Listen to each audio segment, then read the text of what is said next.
Salut à vous, on vous envoie vos salutations, n'importe où vous nous suivez, que soit vous soyez à la maison, dans la voiture, chez les voisins, n'importe où vous vous trouvez, on vous envoie vos salutations. Spéciale salutation à nos abonnés. Les abonnés d'Elios 13, on vous aime beaucoup et on vous envoie vos salutations. Aussi, on n'oublie pas d'envoyer nos salutations à nos guetteurs qui nous guettent jour et nuit. Vous êtes là à nous guetter à partir de fenêtres, à partir de trous de la maison et aussi à partir de notre porte. Comme notre porte est très grande, quand même vous mettez debout de nous guetter là. Mais vous allez vous fatiguer, non? Entrez dans la maison d'Elios 13, faites-vous abonner massivement, cliquez sur la cloche de notification, aimez la page, partagez et surtout commentez gentiment. Cette histoire d'aujourd'hui s'est passée en RDC, Congo Kinshasa. C'est une histoire qu'on a été témoin oculaire. C'est une histoire qui a bougé le quartier. Qu'est-ce qui s'est passé? L'homme que vous voyez là, il a vécu pendant 3 ans avec la fille ici. Et puis, il vivait dans le village. Donc, dans les villages, vous connaissez. C'est un homme très bon. Tout le monde était content de lui. Il travaille beaucoup. Vous connaissez le travail des champs et tout, la chasse et tout. Mais qu'est-ce qui s'est passé? Quand il était venu faire ses achats, on dit ça au grand marché, voilà. Désolé. Il a raconté une très belle jeune fille. La jeune fille que vous voyez là.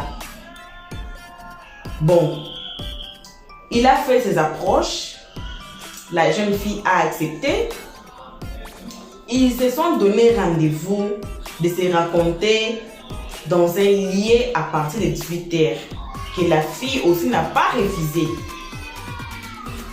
Le lendemain, le rendez-vous a été fait, donc vous connaissez quand when you meet someone new, donc le nom, vous habitez où, la fille a donné que non, j'habite ceci, cela, mais ma famille est à Kinshasa, donc le capital. Sa famille est là-bas, mais lui, elle vit ici dans le village elle-même, mais elle va rentrer. Qu'est-ce qui s'est passé? Donc, ils se sont maintenant mis en contact, le rendez-vous, ça devient non. L'homme a dit non. Moi, je veux que tu viennes rester dans ma maison avec moi. La jeune fille n'a pas refusé. Elle n'a pas refusé. Elle a dit, ok, ce n'est pas un problème. Ça a commencé comme vous savez comme ça commence donc. Elle vient, elle dort là-bas chez l'homme là. Elle fait la vaisselle, elle arrange la maison, la lessive et tout. Elle rentre chez elle. Elle vient encore, elle reste pendant 2 jours, 3 jours, elle rentre chez elle. Elle vient encore, elle reste 1 semaine, elle rentre chez elle. Elle revient encore, mais l'homme a dit non. Ça serait mieux que tu viennes rester ici avec moi dans ma maison. Ils ont commencé à rester ensemble. C'est une très bonne jeune fille. Et l'homme là aussi était très content d'elle. Parce qu'elle était vraiment une fille. Mais c'est une fille, on peut dire qu'elle était âgée de, disons, 28 ans. À ce temps-là, elle avait 28 ans. Mais des façons dont elle se comportait déjà à une femme mariée. Comment? Elle fait tout ce que les femmes mariées font. Donc, elle prépare du respect. Elle est là, la maison est toujours propre et tout. Mais il n'avait pas d'enfant. Il restait. Maintenant, les gens des villages ont remarqué cela. Ils ont dit non. La jeune fille ici, c'est qui? Non, elle habite dans les villages voisins et tout. Bon, j'ai trouvé bon qu'on reste ensemble. Mais on lui a conseillé, on a dit non, il faut connaître là où elle vient. Il faut connaître sa famille. L'homme là les a répondu, dit que non, elle est ici elle-même, sa famille est à Kinshasa, donc dans le capital. La capitale, voilà la capitale. Le français, le, la, il, elle, la, et ça nous embure. La capitale, voilà. Sa famille reste où? Dans la capitale de Kinshasa, donc la capitale de la RDC. Ok, mais tu ne peux pas rester avec quelqu'un dans ta maison dont tu ne connais aucun membre de sa famille. Bon, l'homme n'a pas, il didn't mind. Il était là, il vivait tranquillement, au calme. Une année, elle n'était pas grosse. 2 ans, elle n'était pas grosse. 3 ans, elle n'était pas grosse. C'est pas un problème.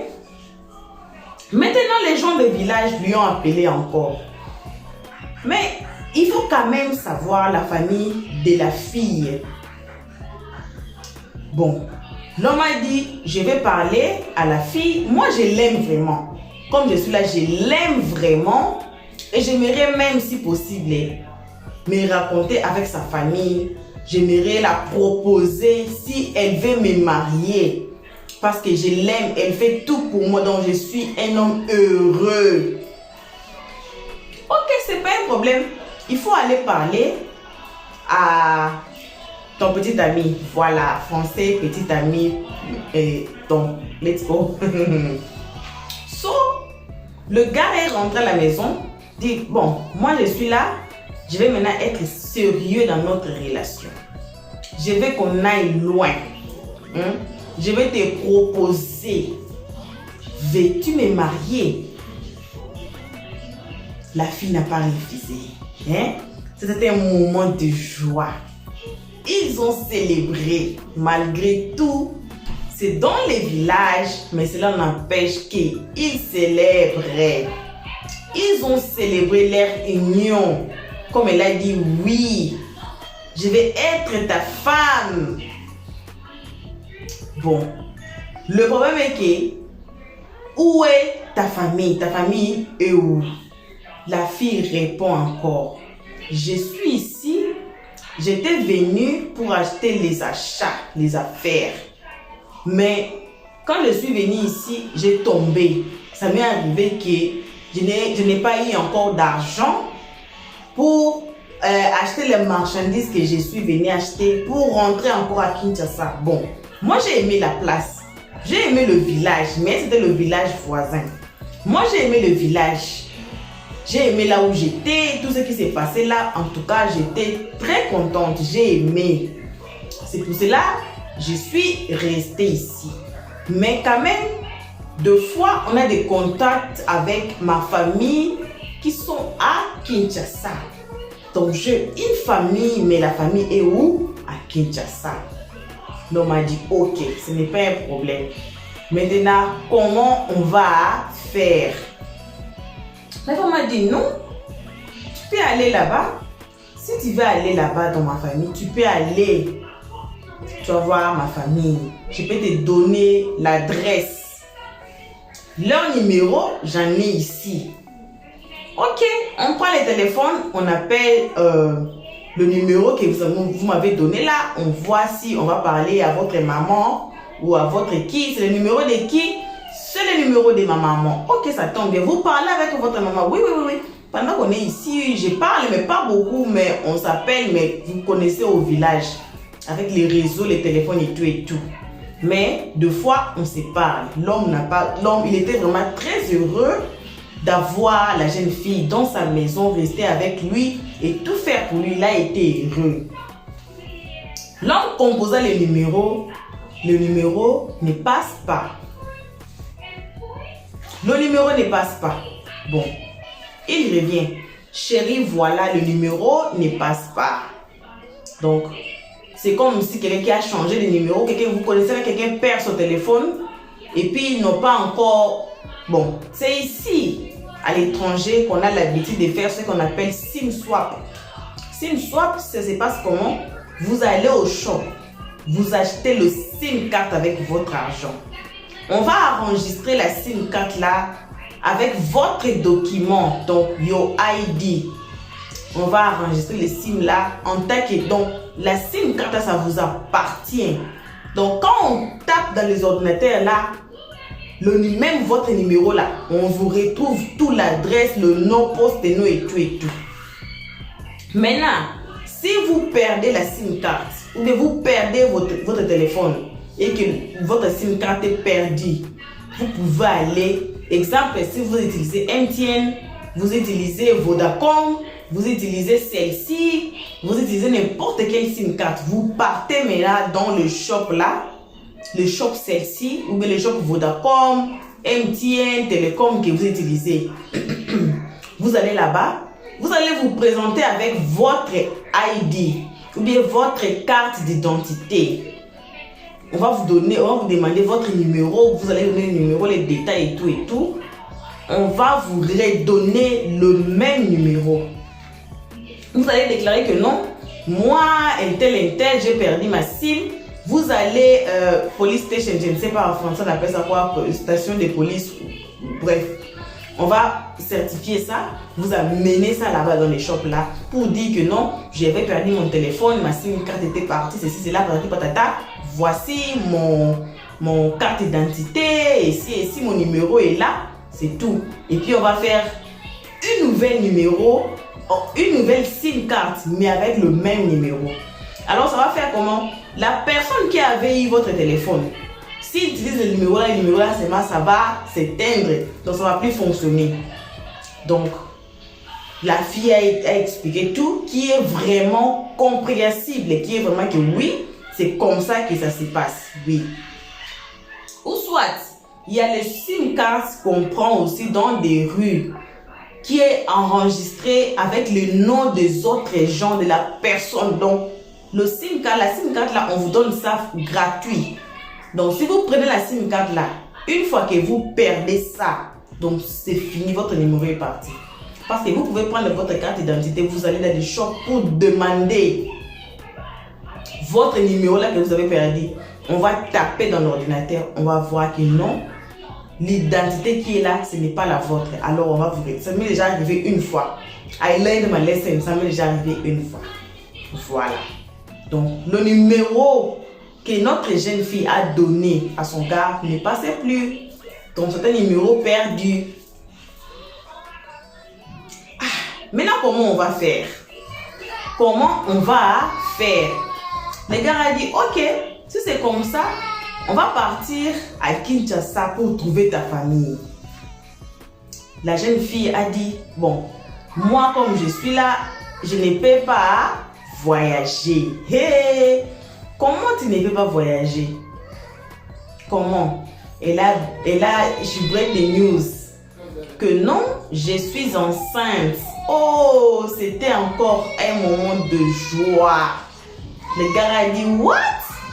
Après 3 ans que je suis restée avec toi dans ma maison et aujourd'hui, tu es enceinte. Oh, le gars était aux anges.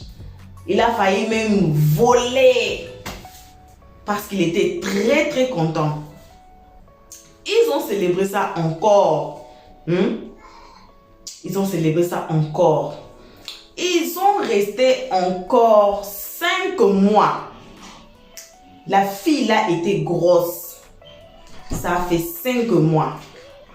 Les gens du village ont appelé le gars là. Voilà, elle est enceinte. Mais il faut raconter le parent, la famille de la jeune fille avant qu'elle donne naissance.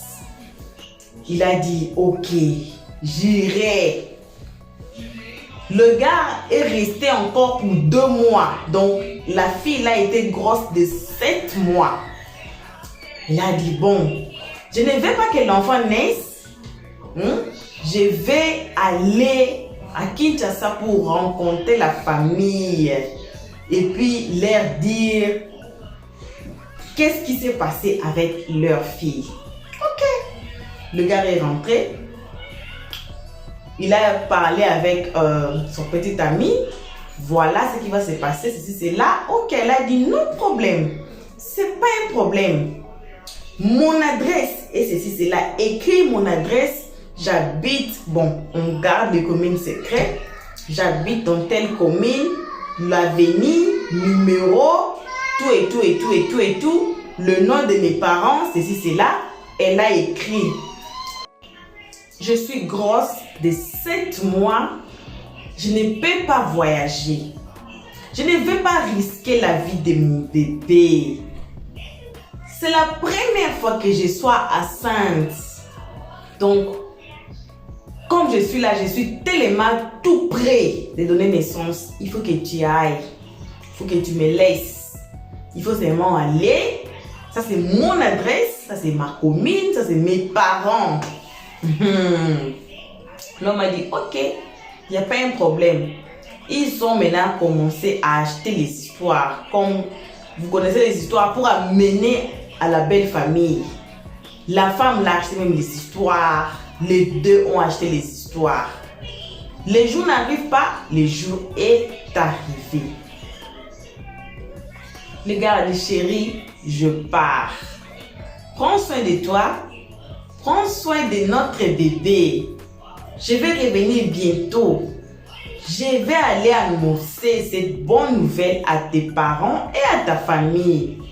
Quand tu auras notre bébé en main, peut-être là, tu peux maintenant aller. Pour maintenant, tu as raison pour ne pas voyager.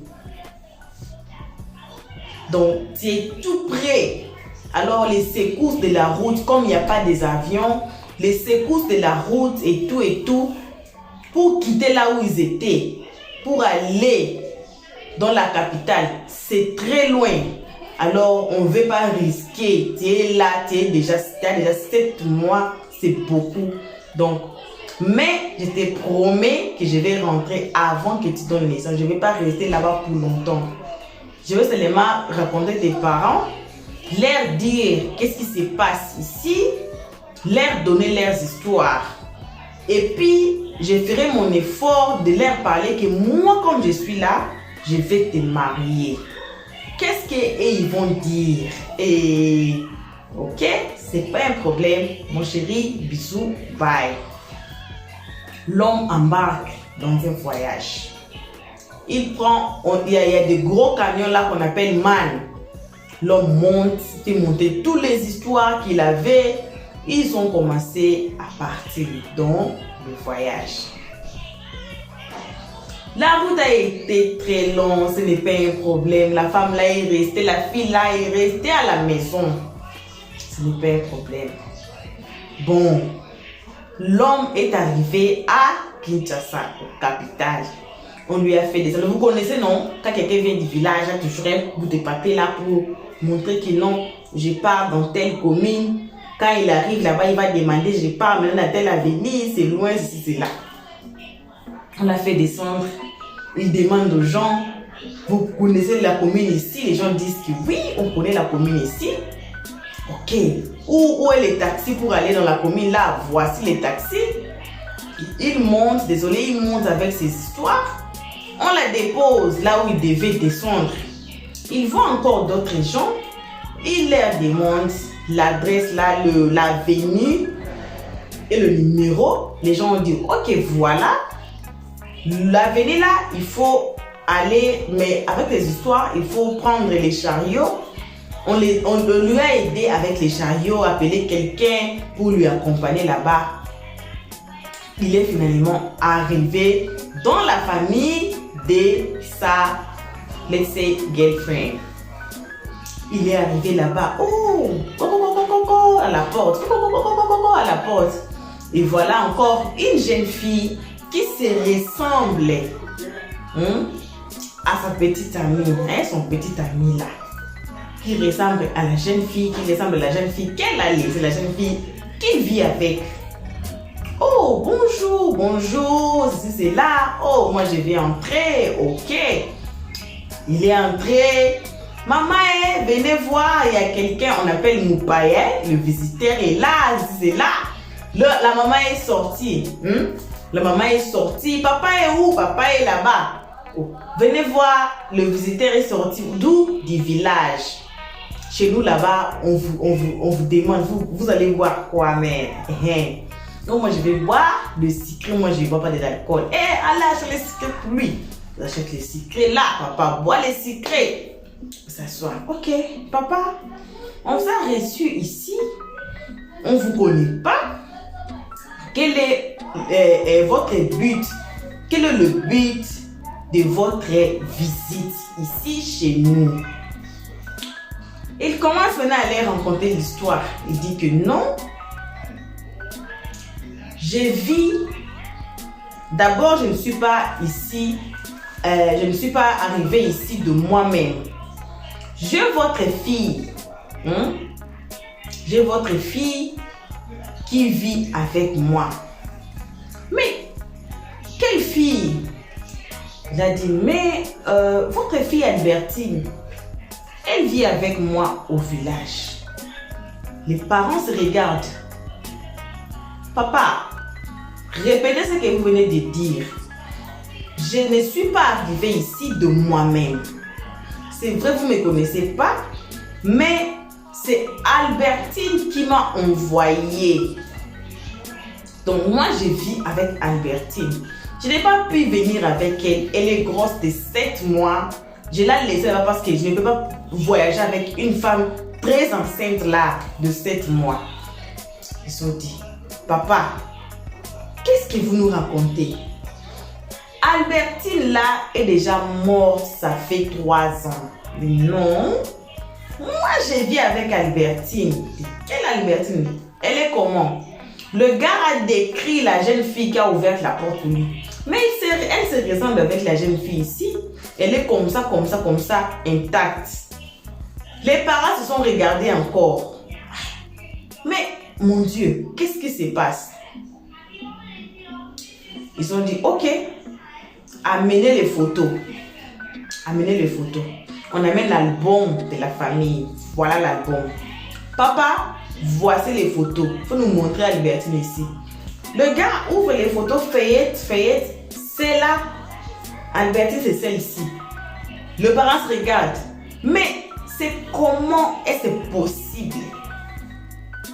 Albertine était morte. Ça fait 3 ans. Le gars n'accepte pas. Il dit non. Ça, c'est la fille que je vis avec d'air. Elle est grosse. De 7 mois. Les parents ont dit non. Cette fille est morte. Ça fait 3 ans. Si tu veux, on part là où on a enterré Albertine. On va te montrer. Comme il n'était pas loin. On n'était pas loin du cimetière. Ils sont partis avec les gars. Voici la photo d'Albertine. On appelle ça quoi? Dans son tombeau. Voici son nom ici. Maintenant, dites-nous, quelle Albertine qui est votre petite amie qui est enceinte? Le gars est devenu juste. Il s'est rendu compte que c'est un fantôme. C'est un fantôme qui vivait avec lui. Mais il a laissé Albertine dans sa maison grosse. Et voilà Albertine qui est morte. Ça fait 3 ans. Donc, dites-nous dans les comment section. Dites-nous dans les commentaires. Parce que moi-même, j'étais témoin oculaire de cette histoire. Le gars a perdu la tête. On est parti le laisser dans un hôpital des gens là crazy, psychosés, bon, psychopathe and all. Il a perdu la tête. On est parti le laisser là-bas dans l'hôpital. Le parent d'Albertine ne le connaissait pas. Alors, Pour atteindre aussi la famille de jeunes garçons-là, ils ne savaient pas par où commencer. C'est comme ça qu'on avait déposé l'histoire. Donc, dites-nous dans les comment section, qu'est-ce que vous pensez de cette relation? Est-ce que le gars a menti? Parce que je vous ai raconté toute une histoire. Vous avez suivi dès le début. Le gars n'a pas menti. Alors, il faut faire très attention avec les copains que vous avez, les copines que vous avez. Il faut connaître leur famille. Il faut connaître d'où ils sortent. Il faut connaître... Donc, même leurs grands-parents, il faut les connaître. Il faut connaître l'histoire de leur famille. Avant de vous engager, avant de mettre quelqu'un dans votre maison. Parce que la jeunesse aujourd'hui sont très rapides à tout faire rapidement. Trop rapide à faire. Et voilà, c'est une histoire très triste qu'on avait à vous rencontrer aujourd'hui. Merci d'avoir suivi jusqu'à la fin. Merci infiniment. Laissez-nous vos avis dans les comment section. Pour les appels, pour le message qu'on avait reçu, merci infiniment. On a écouté le conseil que vous nous avez dit. Merci de nous avoir appelés, n'est pas écrit dans les commentaires. Merci beaucoup. On vous remercie infiniment. Et si vous continuez toujours de nous guetter, abonnez-vous sur notre chaîne. Cliquez sur la cloche de notification. Aimez la page, partagez et surtout, commentez gentiment. Pour le moment, on s'arrête ici. Aux abonnés de Eliott 13, on vous aime beaucoup, infiniment, beaucoup. Restez bien là où vous êtes. Faux bisous. Moi, comme toujours, on vous aime beaucoup. On se voit à la prochaine épisode. Bye. Merci d'avoir suivi. Abonnez-vous massivement et surtout n'oubliez pas de cliquer sur la note de notification.